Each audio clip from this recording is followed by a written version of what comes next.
Hello दोस्तों, स्वागत है आपका मेरे YouTube channel Himanshu Shrotriya the reasoning guru में। मेरे कुछ पेपर चल रहे थे जिनकी वजह से आपकी सीरीज टूट गई थी, माफ़ी चाहूँगा उसके लिए। अब पेपर खत्म हो गए, दोबारा से आपको सीरीज मिलना स्टार्ट हो जाएगी। तो आज के 10 क्वेश्चन आपके सामने ये रहे। इन 10 क्वेश्चन को सॉल्व करते हैं। सारे वो क्वेश्चन है जो आपके पेपर में आते हैं, तो पहले देखते हैं, उसके बाद आगे बात करेंगे। पहला क्वेश्चन ये रहा आपके सामने। इसमें आप देख रहे हो पीला, लाल, हरा, नीला। आपसे बताना है इन चारों में से कौन सा अलग है। तो बेटा इसका आंसर हो जाएगा आपका ऑप्शन ए, पीला।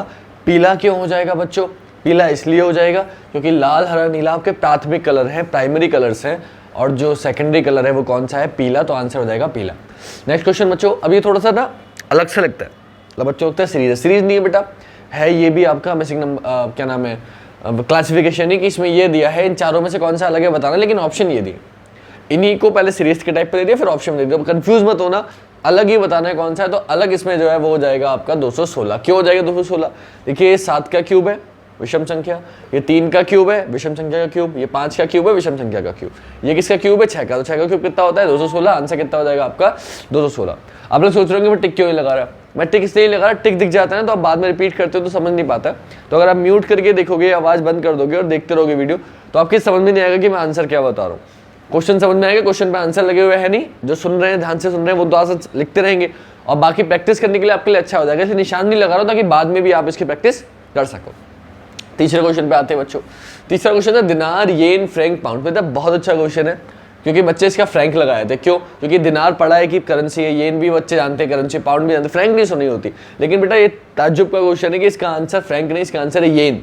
अब येन क्यों आप समझो, जबकि आपकी दिमाग में येन तो आएगा ही नहीं।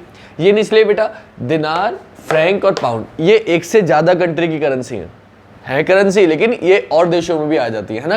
लेकिन येन जो है, येन सिर्फ एक देश की करेंसी है जिसका नाम है जापान। तो आंसर क्या हो जाएगा आपका? येन। की येन सिर्फ एक कंट्री की करेंसी है और बाकी जो 3 है वो एक से ज्यादा कंट्री की करेंसी है। नेक्स्ट आते हैं बेटा चौथे क्वेश्चन। चौथे क्वेश्चन में आपसे बोला गंभीर, स्वीकार्य, नक चढ़ा और दृढ़।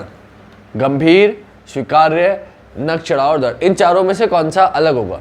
तो इसका आंसर बेटा हो जाएगा स्वीकार्य। स्वीकार्य क्यों हो जाएगा? देखो गंभीर मतलब सीरियस रहना, नक चढ़ा मतलब जो किसी से बात नहीं करता, अपने में रहता है, दृढ़ मतलब जो अपने में रहता है, मतलब एक किसी चीज पे ठोस होना। आंसर क्या हो जाएगा? स्वीकार्य। स्वीकार्य मतलब स्वीकार करना, एक्सेप्टेबल। तो बाकी तीनों से स्वीकार्य सबसे अलग है, सबसे अलग ही बताना है। आंसर क्या हो जाएगा? स्वीकार्य।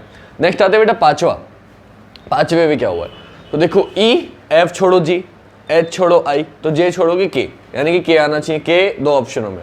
आगे एफ के बाद जी छोड़ा एच, आई छोड़ा जे, तो के छोड़ोगे के बाद एल, एक ही ऑप्शन में, ऑप्शन ए में। आंसर क्या हो जाएगा? Option A. बेटा ये डायरेक्टली इसलिए बताया, कुछ बच्चों को एबीसीडी याद नहीं है, जिन्हें याद है वो नंबर रखेंगे। तो 5, 7, 9, तो यहाँ पे क्या आएगा? 11। फिर उसके बाद 6, 8, 10, तो यहाँ क्या आएगा? 12। तो 11 पर के, 12 पर एल, एक ही ऑप्शन में था के एल, ऑप्शन ए में, बाकी सारे कट गए। नेक्स्ट पे आते हैं बेटा छठा।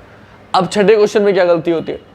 छठे क्वेश्चन में गलती ये होती है कि आप लोग बड़ा कंफ्यूजन में रहते हो कि अब जो आगे आने वाला है वो क्या आने वाला है। क्यों? वो समझा देता हूं।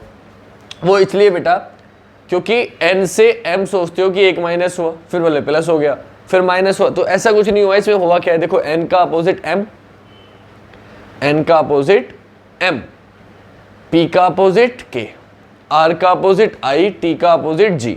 लेकिन यहाँ आएगा क्या? अपोजिट तो तो पैटर्न समझ में आ गया दो का आपस में, लेकिन आगे यहाँ आएगा कि ये अभी समझ में नहीं आ रहा। तो ये कैसे आएगा? ये ऐसे आएगा कि यहाँ देखो 14 से 18 हुआ, 4 प्लस, तो यहाँ भी कितना प्लस होगा? 18 और 4 22, और 22 पर क्या होता है? 22 पर होता है v, और v का अपोजिट क्या होता है? सॉरी 18, 19, 20, 21, 22, हाँ v हो गया। अब आगे चेक करते हैं इसमें क्या है। तो 16 और 4 20, तो 20 और 4 कितना हो जाएगा? 24। 24 क्या है? x। तो कौन से ऑप्शन में? वी एक्स बोले सी ऑप्शन में। आंसर क्या हो जाएगा? Option C. इसमें क्या हुआ है फिर? ये क्यों दिए? देखो 5 में से 4 गया, 13 में से 4 गया 9, और 11 में से 4 गया 7। मतलब इसमें क्या हुआ है?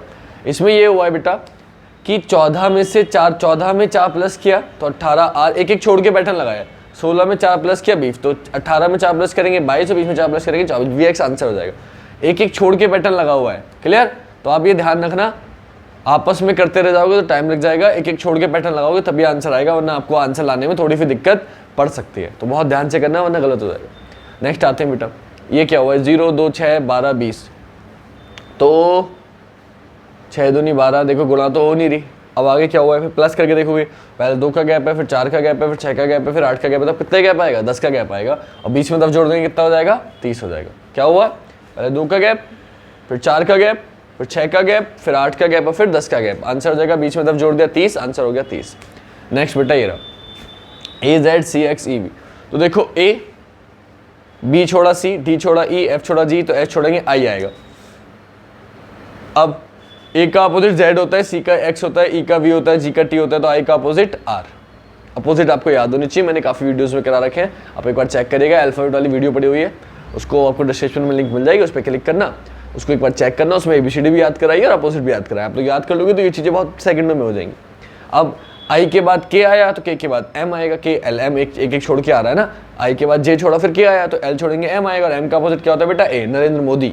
ये मैंने याद किया था, इंडियन रेलवे। तो ये सब ट्रिक बता रखी है ताकि आपको याद आसानी से हो जाए। तो MN आपका आंसर हो जाएगा, इनके ऑप्शन मैंने नहीं दिए थे इसलिए लिख रहा हूँ।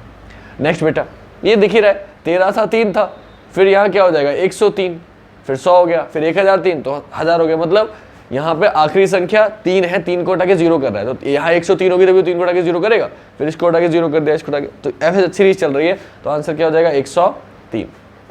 अगली बेटा ये एक सीरीज दी है, क्वेश्चन मार्क 3 क्वेश्चन मार्क यानी कि 3 की सीरीज चल रही होगी पक्का।